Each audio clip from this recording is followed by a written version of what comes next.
Émilie et je vous souhaite la bienvenue dans ma vie. J'espère que vous allez bien. Moi ça va super et je vous retrouve aujourd'hui pour une vidéo qui va parler de l'organisation des sacs de cours.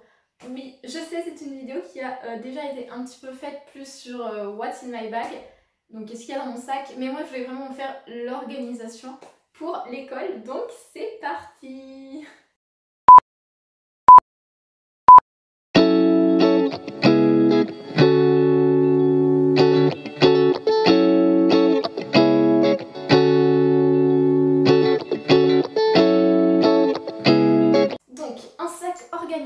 Qu'est-ce que c'est? C'est un sac qui est bien rangé, c'est-à-dire pas de feuilles volantes, pas de crayons qui traînent partout, pas de mouchoirs, de déchets, d'emballage, rien de tout ça. Il faut vraiment que chaque chose ait sa place. Et maintenant, la base. La base, c'est donc un sac. Alors sac à dos, sac à main, tote bag, vous faites comme vous voulez, tant que c'est un sac. Je conseille quand même pour les tote bags, parce que j'en avais un avant, en fait j'ai tout fait, d'abord j'ai fait sac à dos, après j'ai fait tote bag, après j'ai fait sac à main. Pour les tote bags, j'ai une amie qui fait ça, c'est une idée, c'est du pur génie tout simplement. Elle a mis en fait une pochette ouverte dans son tote bag, ce qui fait que ça lui crée une poche à l'intérieur et elle peut mettre tout ce qui est plus petit. Et comme ça, elle peut mettre ses cours, sa trousse et son agenda hors de tout ce qui est mouchoir, baume à lèvres, clés, carte de bus, tout ça, tout ça. Et c'est une très bonne idée parce que je sais pas vous, mais moi mon tote bag il était tout le temps en bazar. Et là le sac à main beaucoup moins. Donc j'ai hâte de vous montrer tout ça. Donc comment organiser un sac? Donc moi ça va être surtout pour le sac à main que je vais vous parler tout simplement puisque c'est ce que j'ai au quotidien. Donc ça va s'organiser en deux côtés et je vais vous montrer comme ceci. Le côté ici le plus proche du bord de votre sac, ça va être tout ce qui est format A4. Donc trieur, classeur et bloc-notes. Voilà.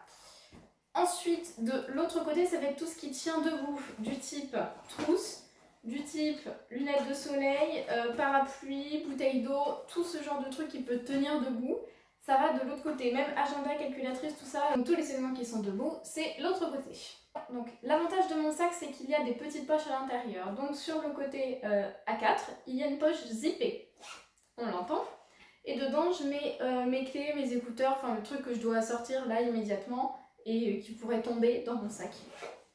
Et ici, on a un côté où j'ai mes cartes, donc cantine et bus, et des mouchoirs. Et l'autre poche, j'ai tout ce qui est un peu soins, maquillage, trucs comme ça. Donc j'ai baume à lèvres, j'ai l'hydro, lime à ongles, gloss si j'en mets, parce que quand j'en mets le matin, il va s'enlever au cours de la journée, donc j'emmène le mien avec moi. Et voilou. Le plus important là-dedans, c'est de trouver son organisation. Et donc là, on ouvre ses oreilles. Moi, vous avez vu, j'ai classeur, trieur, bloc-notes, mais en fait, comment je m'organise? Moi, c'est plutôt simple, c'est un trieur majoritairement, c'est-à-dire que toutes les matières du tronc commun, on ne me demande pas spécifiquement un matériel précis. Je prends mon trieur et tout simplement, chaque intercalaire du trieur convient à une matière. Et à la maison, j'ai un gros classeur avec une douzaine d'intercalaires dedans et chaque intercalaire correspond à une matière du trieur. En ce qui concerne mes spécialités, donc là je suis en terminale, donc j'ai deux spécialités. J'ai un petit classeur souple pour chacune de mes spécialités. Un rose pour la SES, un jaune pour les maths. Et à la maison, j'ai deux grands classeurs rigides. Vous l'aurez compris, un rose pour la SES, un jaune pour les maths. Vous avez remarqué que j'ai quand même mon matériel en double, mais pourquoi? Tout simplement parce que je considère vraiment qu'il faut faire attention à la santé de son dos, c'est-à-dire que vous avez vu, j'ai quand même déjà pas mal de choses dans mon sac, bouteille d'eau, trousse, j'ai également une trousse de secours, parapluie, trieur, tout ça, et je n'ai pas encore parlé des manuels. Donc les cours, je ne vais pas garder toute mon année avec toutes mes matières dans mon sac. Donc j'ai un chapitre de chaque matière, voire deux, ça dépend s'il y en a qui sont en lien. Et dès que le chapitre est terminé, je le range à la maison dans des classeurs bien rigides, bien solides, pour tout simplement les protéger et les garder à la maison. Pour aller plus loin, j'aimerais qu'on parle de plusieurs petits points. Tout d'abord, la trousse de secours. Trousse de secours, c'est un impératif à mon avis, c'est-à-dire que qu'est-ce qu'une trousse de secours? Dans un premier temps, ça va être vraiment ce qui est... Alors moi, j'ai très peur de me blesser, je suis hypocondriaque, donc bon, ça peut jouer un petit peu. Mais j'ai du désinfectant, des pansements, des cotons pour nettoyer les plaies si je tombe, par exemple, en tant que grande maladroite. Mais ça va être tout ce qui est, comme je disais tout à l'heure, gel hydroalcoolique, tout ce qui est de ce genre-là, petits parfums, petites brumes, tout ce qui va être protection hygiénique pour la plupart des filles, tout ça, tout ça. Vous pouvez mettre également une barre de céréales au cas où vous zappez un repas, quelque chose, vous avez faim, tout simplement. J'ai aussi une brosse à cheveux, vous savez, avec un miroir là qui se plie en deux, qui se déplie, hop, vous pouvez vous coiffer vite fait s'il y a besoin. Un chouchou, enfin tout ce qui pourrait vous servir au cours de la journée et que vous avez oublié, par exemple à la maison en sport. À chaque fois je suis hyper contente d'avoir mon chouchou parce que j'oublie tout le temps de m'attacher les cheveux le jour où j'ai sport. Autre petit conseil en ce qui concerne là, la trousse normale avec nos crayons.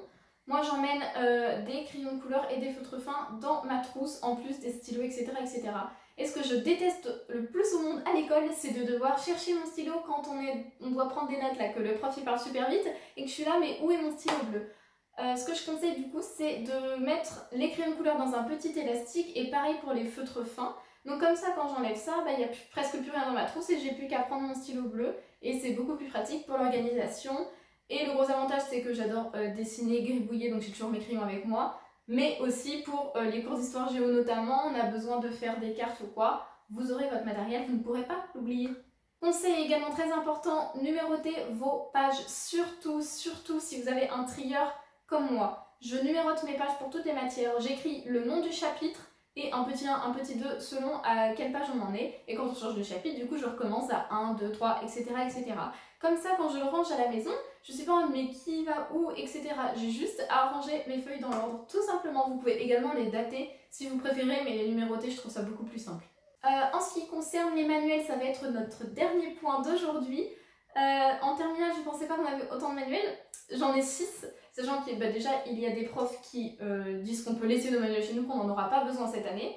Donc déjà, premier élément, je vous conseille de ramener chez vous vos livres et de ne pas les laisser dans les casiers si vous n'en avez pas besoin cette année.